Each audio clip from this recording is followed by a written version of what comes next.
Muito bem. O relato de hoje eu extraí do livro A Conexão da Consciência, de Dr. Larry Dossey. Esse é um cientista que investiga a alma humana, sempre investigou a alma humana, né? Muito conceituado, suas obras chamam muita atenção e essa sobremaneira. E nessa obra ele relata um fato de um jovem chamado Thomas Benedict. Ele tinha um tumor, ele era um artista plástico, ele construía vitrais, trabalhava com vitrais. E ele, então, tinha desenvolvido um tumor no cérebro, onde era impraticável se operar, né? Não podia se operar aquele tumor. E ele, como não tinha plano de saúde, ele foi acolhido por uma casa de abrigo, por um abrigo, onde lhe dava um tratamento paliativo. Não tinha plano de saúde, nem ele queria também tomar quimioterapia. Ele queria uma melhor qualidade de vida possível, queria estar lúcido, não queria se submeter àquele tratamento, para ele, agressivo, não é? E então, Dr. Larry conta que nessa noite, numa noite, Benedict acordou-se por volta de 4h30 da madrugada, da manhã, 4h30 da manhã. E ele estava certo, Benedict, que naquele dia ele morreria. Naquele dia ele desencarnaria. Seria seu último dia de vida na Terra.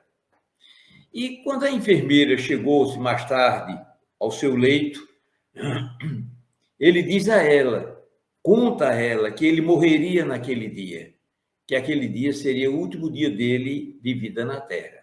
E queria lhe fazer um pedido, diz ele a enfermeira, que para que ninguém, assim que ele morresse, ela não permitisse que ninguém tocasse no seu corpo durante 6 horas, mais ou menos, não permitisse que ninguém tocasse no seu corpo, porque ele havia lido alguma coisa sobre o momento da morte e fez esse pedido à enfermeira. E a enfermeira aqueceu, né? Que assim seria. E assim foi. Nesse momento, então, em que ele está conversando com a enfermeira, Benedict conta que se viu fora do corpo. Ele se viu fora do corpo, num ambiente completamente diferente. A sua visão se tornou panorâmica, não é? Ele via com muita nitidez, as coisas brilhavam, as coisas de uma beleza própria, um brilho próprio, um colorido que ele desconhecia. E ele vê, então, um ser de um brilho, de uma luz que não se descreve. Aquela luz que aquele ser emitia vinha de encontro a Benedict, que lhe invadia a alma. E ele conta que, nesse momento, um sentimento de amor, um sentimento de compaixão, um sentimento de ternura lhe invadiu o ser, que ele nunca tinha sentido aquilo antes. E sentiu também um sentimento de cura, aquela luz que lhe penetrava, lhe curava. E uma coisa, um detalhe impressionante que ele descreve, que aquela luz que lhe invadia, ele sentia que o seu íntimo também possuía aquela luz participava da sua vida, ele participava daquela luz e aquela luz estava nele. A sua essência era daquela força, daquele poder também. E ele conta que o seu entendimento acerca do universo se dilatou a um nível fantástico. Ele entendeu, ele pôde compreender o que era o universo ilimitado. A vida, o poder da vida, a grandiosidade da vida. Os seus atos pregressos, as suas atitudes mesquinhas pareciam ficar para trás. Ele havia assumido um nível de consciência extraordinário, de compreensão, de perdão, de amor, de tolerância, de misericórdia. Aquilo lhe invadiu o ser, diante da presença daquele ser. Aí, em determinado momento, Benedict disse, eu acho que eu morri. E ele ouviu a voz da luz lhe dizer, meu filho, não existe morte, só existe imortalidade. Imortalidade, não é? Então, Benedict conta que quando aquela sensação de cura lhe invadiu a alma, ele sentiu-se atraído pelo corpo que estava no leito do hospital. Nesse momento, quando ele se sentiu fora do corpo, a enfermeira contou posteriormente que sentiu que houve uma queda total da sua vitalidade. A sua pulsação caiu a zero. E ela viu que ele tinha morrido, né? É tanto que, posteriormente, ela conta que a rigidez cadavérica, né, já havia tomado conta do seu corpo. E como ela havia prometido não tocar nele durante um período de tempo, deixou ele lá, em cima da cama.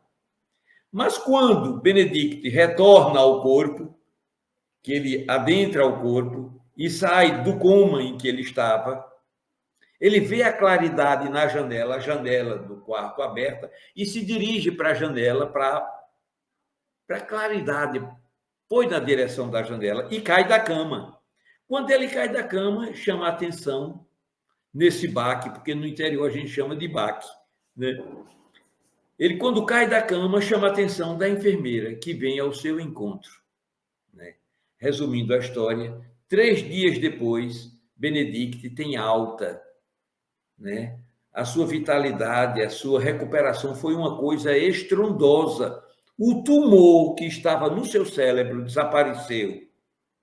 Nos exames não aparecia mais o tumor que Benedict acusava, que era inoperável, né? Resultado: 2, 3 meses depois, Benedict volta ao hospital, se submete a novos exames e não havia nenhum problema. O médico que o examinou disse: realmente, aqui você não tem mais nada. Benedict, olhando para o médico, disse: doutor, isso não parece um milagre? O médico, frio e impassível, disse: não, isso acontece, isso faz parte da vida, isso acontece. Não tem milagre nenhum aqui, não. Veja, que coisa fantástica. E Benedict ficou totalmente curado, não é? Essa experiência de quase morte, ela é contada, relatada um fato desse, também no livro A República de Platão. Lá Platão descreve a história do soldado que numa batalha morreu. E todos aqueles soldados que haviam morrido foram levados para uma pira, para serem cremados. E depois de algum dia, 7, 8 dias depois da morte, quando foram colocar na pira, notaram que o seu estado cadavérico estava perfeito. E acorda, se levanta, sai do coma em que ele estava. E conta ao povo, segundo Platão, uma história interessante. Conta que foi levado a um tribunal para ser julgado. Tinha lá sentado um juiz. Olha para e lhe diz: preste atenção ao que você vê e ouve por aqui, para contar aos seus quando você retornar ao corpo, né? Platão faz essa descrição. No livro Oração pelos Mortos, escrito por Santo Agostinho, no IV século, que é uma carta que um bispo lhe escreve, pedindo uma orientação dele sobre a oração, a validade da oração pelos mortos, né? E ele, nesse relato, ele é tão longo que ele é dito como um livro. E nesse livro tem a história de um cidadão ligado à prefeitura municipal, era um funcionário da prefeitura municipal, Santo Agostinho descreve no livro, que foi acometido de um mal e foi dado como morto.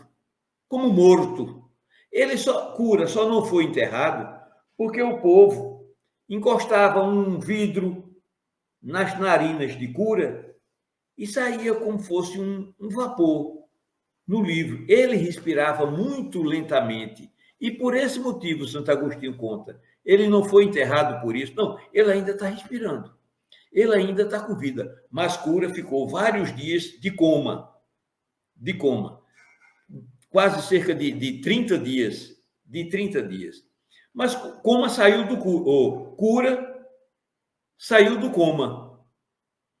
Saiu do coma. E assim que ele acordou, disse assim: vão atrás de Cura, o ferreiro. Era um outro cura. Tinha Cura, ele, que trabalhava na prefeitura municipal, e tinha Cura, o ferreiro. Quando Cura sai do coma, diz: vão na casa de Cura, o ferreiro, veja o que lhe aconteceu. Alguém correu na casa de Cura, o ferreiro. Quando voltou, disse: ele acabou de morrer. Então, Cura conta um relato, Santo Agostinho descreve isso, um relato impressionante. Cura conta que foi levado a um tribunal para ser julgado também. E quando lá chegou, o juiz que estava presidindo o tribunal disse assim: não é esse Cura que era para estar aqui. O Cura que devia estar aqui é o Cura ferreiro. Levem esse Cura e tragam Cura o ferreiro. Quando o Cura levantou do corpo: menino, vão lá na casa. Veja, que relato interessante, né? Isso é narrado por Santo Agostinho. E tem um detalhe até interessante nessa descrição, que Santo Agostinho não acredita muito. Santo Agostinho disse: ele me disse que sonhava comigo, que eu estava lá onde ele estava. Veja, Santo Agostinho disse: ele me disse que me via conversando com ele. Mas como? Se eu estou aqui, se eu estou vivo, veja. E podia perfeitamente ter se dado, né? Quando o Santo Agostinho dormia, o seu espírito podia se encontrar com o de Cura e dialogar, não é isso, professor? Dialogar. Mas é uma obra muito interessante, demonstrando que o espírito continua vivo depois do fenômeno da morte. A morte é um equívoco, é uma denominação equivocada, porque a vestimenta física ela se transforma, porque, segundo Lavoisier, nada morre na natureza. Tudo se transforma, não é? O corpo se transforma, mas a essência divina permanece. A forma se origina de outra forma, da forma de papai e de mamãe. Mas a nossa essência, ela se origina da essência divina. E por sermos filhos de um Pai eterno, não morremos nunca.